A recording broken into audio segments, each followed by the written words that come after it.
तो dear students, एक बार फिर से आपका राहुल ट्यूशन सेंटर्स की ट्यूशन क्लासेस में स्वागत है। आपको कोई भी प्रॉब्लम है तो हमें मैसेज करें, हम प्रयास करेंगे कि उसे दूर किया जाए।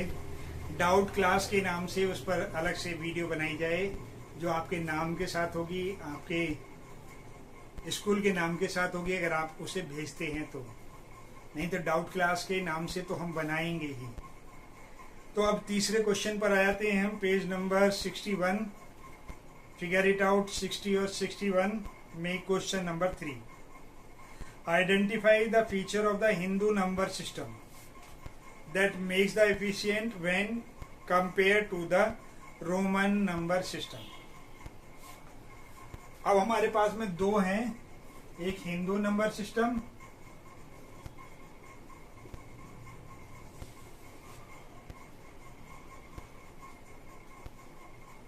और दूसरा रोमन।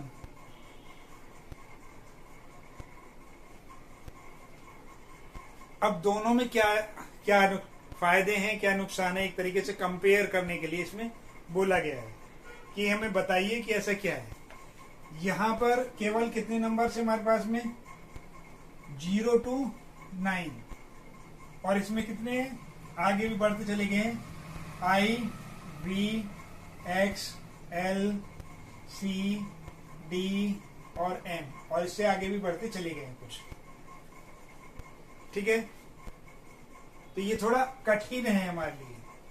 और इसमें पहले में क्या है हमारे पास में, इसमें 0 से 9 तक सिस्टम है। और दूसरा क्या है, इसमें 0 है और इसमें 0 नहीं है, क्योंकि बिना 0 के नंबरों को दिखा पाना हमारे लिए कठिन हो जा रहा है। तीसरा है प्लेस वैल्यू। प्लेस वैल्यू को यूज करके हम बड़ी से बड़ी संख्याएं लिख सकते हैं। प्लेस वैल्यू का सिस्टम का यूज करके हम बड़ी से बड़ी संख्या लिख सकते हैं, यानी कि इसमें ये नहीं है, प्लेस वैल्यू सिस्टम भी इसमें नहीं है। तो ये इसे स्पेशल बना देते हैं। ठीक है, ये 10 नंबर, 0 और प्लेस वैल्यू, ये तीनों सिस्टम मिले, all above systems make is special.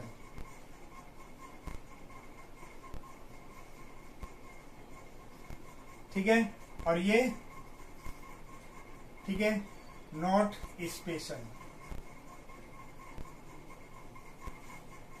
यानी कि ये लर्निंग में आसान 50 हो जाएगा, इजी टू लर्न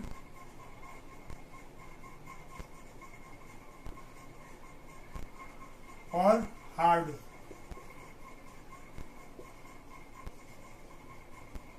तो इस तरीके से हम बता सकते हैं कि जो हिंदू सिस्टम है वो रोमन सिस्टम से क्यों भारी है। ठीक है, यानी रोमन सिस्टम कहीं भी नहीं ठहरता हमारे हिंदू सिस्टम के सामने, हिंदू अरेबिक सिस्टम के सामने। तो इस प्रकार हमने ये जो क्वेश्चन था, थर्ड क्वेश्चन, वो भी यहाँ पर कर लिया। तो अब चलते हैं नेक्स्ट क्वेश्चन पर। लेकिन नेक्स्ट क्वेश्चन कुछ और कह रहा है।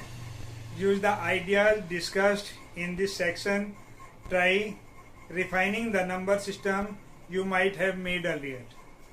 जो आपने पहले बनाया था ना एक सिस्टम, याद आ रहा होगा।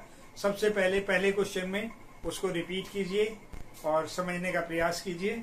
बस वही कह रहा है कि उसे रिफाइन कीजिए। रिफाइन का मतलब अच्छे से समझ लीजिए इसे कि हम कैसे यूज कर सकते हैं। तो ये जो हमारा फिगर इट आउट का लास्ट क्वेश्चन था वो भी हमने इसी में ही कर लिया।